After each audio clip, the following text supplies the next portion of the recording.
Dr. Jacques Vallee, international authority on the UFO experience. The first thing I'd like to dispel is a frequent misconception that UFOs are limited to this country. Very often people ask me, how come I never hear about UFOs in other parts of the world? How come we only hear about UFOs in America? Well, UFOs are not an American phenomenon. They are a worldwide phenomenon. That's one of their most dramatic characteristics. The first major wave of sightings, and sightings tend to come in very intense series over a couple of months over a given region of the world. The first such major wave occurred over Scandinavia in 1946. There was a major wave in this country in 1947, mainly in the western states. And then there have been waves in the US in 1950, 1952, and so on.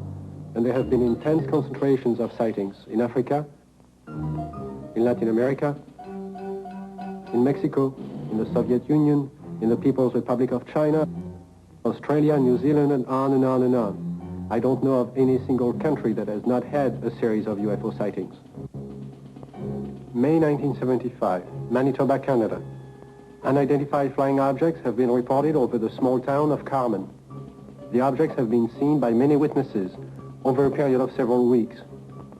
May 13, 1975, cameraman Alan Carr of station CKY in Manitoba photographs two separate sightings over Carmen in front of 4 witnesses.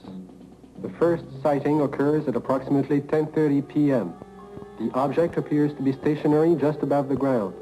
Then, almost simultaneous with a flash which appears in the sky, the object moves north at blinding speed. Only when the film is later analyzed in slow motion does Carr realize what he has captured photographically.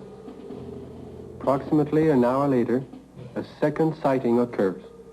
The object appears over a group of trees and moves from left to right at an apparently low relative altitude to the horizon.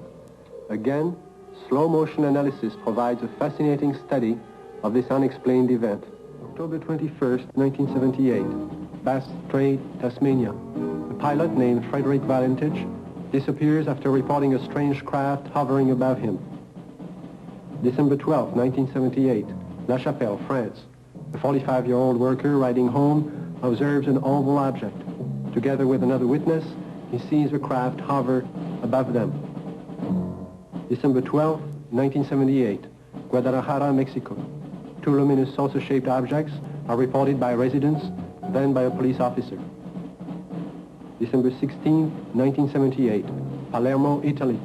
A bank clerk spots a disc of light and alerts the police, who take several photographs. January 2nd, 1979, Wellington, New Zealand.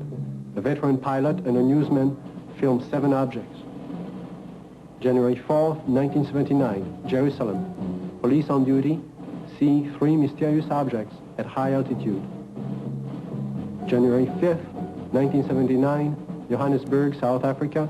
A woman and her son report seeing half a dozen occupants in front of a brightly colored craft on a lonely country road.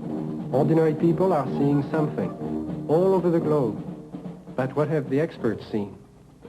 NORAD and the Air Force do have extremely sophisticated equipment, and by use of the phased array radar facility, surveillance is maintained on objects in space.